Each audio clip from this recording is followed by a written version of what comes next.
Greetings. My name is Brad Monk. I'm a gynecologic oncologist from the University of Arizona Cancer Center in Phoenix, Arizona. I am coming to you from the first ever Energy Oncology meeting. This is ceremoniously the last GOG meeting.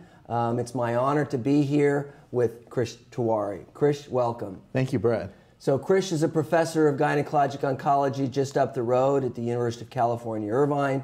We are in San Diego, and welcome to Best of the Day. So Krish has been a translational scientist, a clinician, and a clinical trialist in cervical cancer for many years.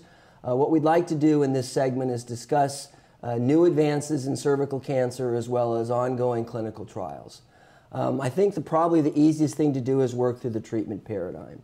We're not going to talk about screening, but I think we should always mention that cervical cancer is completely preventable.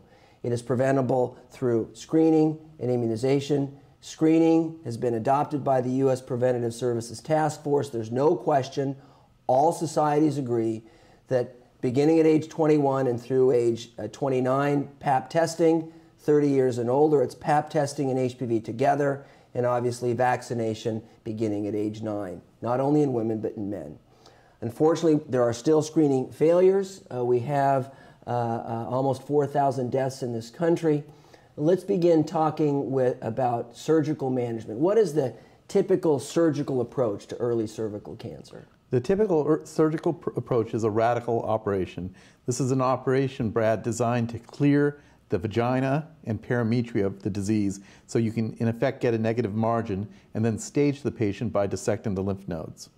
And that's called a radical hysterectomy, That's right. of course. That's right. But there are some cancers that are so small that they don't require a radical operation, maybe just a simple operation or a cone biopsy. What patients only require a cone biopsy or a simple hysterectomy? Most likely those patients with microinvasive disease, even those with microinvasive disease with evidence of lymphovascular space invasion, as well as small visible tumors. In fact, this is a population that is probably the most important population to study because they have such high cure rates, but at the same time are at risk for significant morbidity if they have that radical operation that I'd mentioned earlier. And so we have a protocol ongoing in the GOG, our most important protocol, again, because this is the most curable group of patients, Protocol 278, in which we're looking at quality of life and bladder and sexual function outcomes following less radical surgery, whereby we only remove the primary lesion, sometimes through a cone biopsy, like you said, and also dissect the lymph nodes if indicated. So the traditional boundary is 3 millimeters deep and 7 millimeters wide, and that would be a FIGO stage 1A tumor. That's right. And we're trying to expand that boundary to do in tumors, quite honestly, that are less than 2 centimeters. That's quite a bit of an expansion here, assuming that we can get around it, control the central cancer, but always perform lymphadenectomy. Absolutely. And this would be practice changing. Absolutely. So that's GOG 278. So if you in your practice see a patient and you say, oh, this is a 4 or 5 millimeter deep cancer, it would be ridiculous to do a radical hysterectomy. You're right, I think, although prospective studies have not been used to evaluate that. Enroll her on 278, measure her sexual, bladder, and GI function, and we'll change practice. Absolutely. Now, some of those cancers will have high risk factors, meaning they'll be deeply invasive, large tumors, or lymphovascular space invasion. The nodes are negative, but when you look at the cancer after the operation, it looks pretty dangerous. How do you handle those? So those are serious cancers, and we have shown in an earlier protocol, GOG Protocol 92, that the administration of postoperative radiation therapy improves survival in this group of patients. We're trying to take it a step further now in the GOG and randomizing patients with these high intermediate risk factors you mentioned, deep invasion, a large tumor diameter, lymphovascular space invasion, to either radiotherapy, which is the standard, or chemoradiation. And this is a great opportunity for international collaboration. The first trial, the principal investigator is Canadian, 278, Al Covens, and this trial of cisplatin N radiation is a Korean investigator. Protocol 263. So we're trying to work together as a global. I love it. It's great. Yeah. Okay. And then what do you do if you do radical hysterectomy and the lymph nodes are positive? Now, again, the standard of care, in this case, we've shown previously in an intergroup study that chemoradiation, if you've got positive nodes, positive margins, or positive parametria, improves survival. This was one of the 5 chemoradiation trials pivotal enough to have the NCI put out a clinical alert in 1999 indicating that chemoradiation should be considered seriously in patients with these serious cancers, including locally advanced tumors. Now we're trying to see if adjuvant chemotherapy, what we call outback chemotherapy, is going to improve outcomes in this group of patients. And so we have GOG Protocol 724. It randomized patients with these high-risk lesions. They're not intermediate high risk. They're high risk by virtue of positive nodes, positive margins, what have you, to either chemoradiation or chemoradiation followed by adjuvant chemotherapy. Okay. So let me get this straight. So in very early disease, we're trying to do less. That's right. In intermediate risk, we're trying to do more, add chemotherapy to radiation. And in high-risk disease after radical hysterectomy, we're trying to do more by additional cycles of chemotherapy. Right, and that makes sense. Remember, the early stage patients are essentially curable. So in that case, we want to do less so we don't hurt them. But as we get further along, the patient's risk of dying of disease is much higher, so we need to do more. That's great. So now, stages 1B2, so greater than 4 centimeters, up to 4A, where it involves the bladder or rectal mucosa, are treated with radiation and chemotherapy. And the GOG has established cisplatin as that chemotherapy. I was going to say radiosensitizing, but it reduces distant metastases too. I caught myself.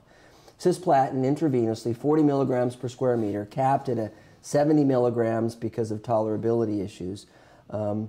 What are we trying to do to advance locally advanced chemotherapy and radiation? So again, it's doing more. So we're participating in a trial that was initiated by the Australian New Zealand Gynecologic Oncology group. It's known as the Outback trial. And it takes patients with locally advanced cervical cancer up to stage 3B to 4A, and it randomizes them to chemoradiation with or without adjuvant chemotherapy, kind of like what we're doing for the post-radical hysterectomy positive node patients in GOG 724. And again, I love the international collaboration. So the 278 local excision is a Canadian PI. 263 is a Korean. 0724 is an RTOG, another group. Love it. And now 0274 is an Australian. So again, this is a global disease, and it's global cooperation that can help move us forward. That's right, that's right. Speaking of the RTOG, they presented a very interesting phase 2 study at this meeting, which has also recently appeared in print, of adding Bevacizumab to chemotherapy and radiation. Tell us about why we would do that. So Bevacizumab is a drug that blocks the ligand VEGF from binding to its receptor and thus prevents angiogenesis. We've known for years that angiogenesis, the occurrence of angiogenesis in the cervix, are hallmarks of invasive disease. And to block that, theoretically, we can potentially improve the outcomes of chemotherapy or even radiation therapy when treating advanced cancers. In fact, one of your studies, a phase 2 study conducted by you on behalf of the GOG, showed single agent activity of this drug in heavily pretreated patients with recurrent cervical cancer. And so what the RTOG has done by bringing it into locally advanced disease is to show the tolerability and the efficacy of using this in our chemoradiation paradigms for patients who haven't even recurred. And this is a very important study because it is how we're going to move forward when we replace the Outback trial. Again, the Outback trials are Australian, New Zealand, GOG collaboration through NRG, and we are now designing a new trial where CTEP is going to provide a ribonucleotide reductase inhibitor, triapine, to add to cisplatin-based chemoradiation. We're going to compare it to cisplatin and bevacizumab-based chemoradiation in a new trial once the Outback trial is completed. So that's interesting. So if bevacizumab is so great, and we're going to talk about it in a minute, you want to add it to frontline, to the highest risk patients, to hopefully improve cure. That's right. And the RTO just showed that it was feasible. That's exactly And you right. now want to do a larger comparative trial, radiation chemotherapy alone, radiation chemotherapy, another cytotoxic, triapine, which we can talk about another time, and radiation chemotherapy and bevacizumab. And that's an interesting concept. It's not formally approved. We've got lots of positive feedback, and I hope that moving forth through this new organization, the Energy Oncology Group, that it'll succeed. So I think that's a good springboard to talk about bevacizumab in recurrent disease. Yes. I think it's pretty laudable, and I must admit I'm very proud that the use of bevacizumab in this trial, GOG 240, was the first abstract at the Society of Gynecologic Oncologists and was the third abstract in the plenary session at ASCO. Now, there were two different questions. One was presented at the SGO, and one was presented at ASCO. Tell us about the first presentation at the SGO, what that showed or quite honestly didn't show. Right. I think you're referring to GOG 240. That was our trial for patients with metastatic, recurrent, or persistent cervical cancer. These are patients that you had established in actually the protocol before it, Protocol 204, that cisplatin-based chemotherapy doublets are the standard of care, and nothing was going to outperform platinum paclitaxel. So we used that as our control. We knew that many patients since the 1999 clinical alert by the NCI had been receiving platinum-based chemoradiation, and we had frontline for locally advanced disease. And the patients that have locally advanced disease that recur, they make up the majority of the population of patients treated for recurrent disease. Because early stage patients, they're cured. Right. So we were concerned about platinum resistance. And in fact, every successive GOG study in the first half of this century, 169, 179 in your trial, first 204, half of the decade. First half of the decade. Thank you for correcting me. Showed that there was increasing platinum use. The patients were more pre-treated. So we found a non-platinum chemotherapy doublet, the theory being they'd not been exposed to these drugs, and the non-platinum doublet would work better. It turned out it didn't work better, it wasn't inferior, but it didn't work better. The NCI allowed us to release those results and present them at the SGO meeting. So most patients who develop recurrent disease have received platinum with the radiation frontline. That's right. And you wanted to use topotecan paclitaxel rather than platinum paclitaxel. That's right. The replacement of cisplatin with topotecan. So great idea, but it didn't work. It didn't work. It didn't work. Dang it. It was a good idea, if it didn't work. And so tell us about the other part of that trial which did work. So the other part of the trial was to study anti-angiogenesis therapy. Again, this was based on your study, the 227 single agent study in heavily pretreated recurrent patients. And so what we did was we took each of those chemotherapy backbones, cisplatin paclitaxel, which was our control, and topotecan paclitaxel, and we studied each of those chemotherapy backbones with and without bevacizumab. And what we learned was that the chemotherapy arms administering bevacizumab were associated with a significant improvement in overall survival. How much? We reduced the hazard of death by 30%, 17 months median overall survival versus 13.7 months. So that's amazing. So I've been doing this for 20 years. And when I started to run, and you mentioned some of them, clinical trials in recurrent cervical cancer, the survival was 8 months. That's and now right. it's 17. That's We've right. doubled it. That's right. And part of that is better treatment, better supportive care, better understanding of renal function. Many of these patients have hydronephrosis. They need nephrostomies. It's adding a second drug, paclitaxel. You talked about it. But now triplet therapy, these patients can live 17 months. At the median, half live longer. What's the response rate? Depending on which chemotherapy backbone was used, it was either 56% or 48%. Both response rates were significantly higher than each backbone by themselves. So, and there were CRs, right? There were CRs. So this whole concept that cervical cancer is chemotherapy resistant, maybe that we shouldn't even give them chemotherapy at all, is broken and wrong. That's right. If you have a tumor shrinkage rate of 50%, maybe 48, maybe 56, right, and you can achieve some complete responses, and if your patients can live a year and a half or longer, I think you and we and the Energy GOG group has converted this into a chemosensitive cancer. And that's very important, because one of the reasons we were able to show an overall survival advantage in this group of patients is because these patients don't have options. They are not able to tolerate multiple lines of chemotherapy. But with this new paradigm, understanding the value of systemic therapy and anti-angiogenesis therapy, we may be able to convert this population into a group of patients that can be treated further.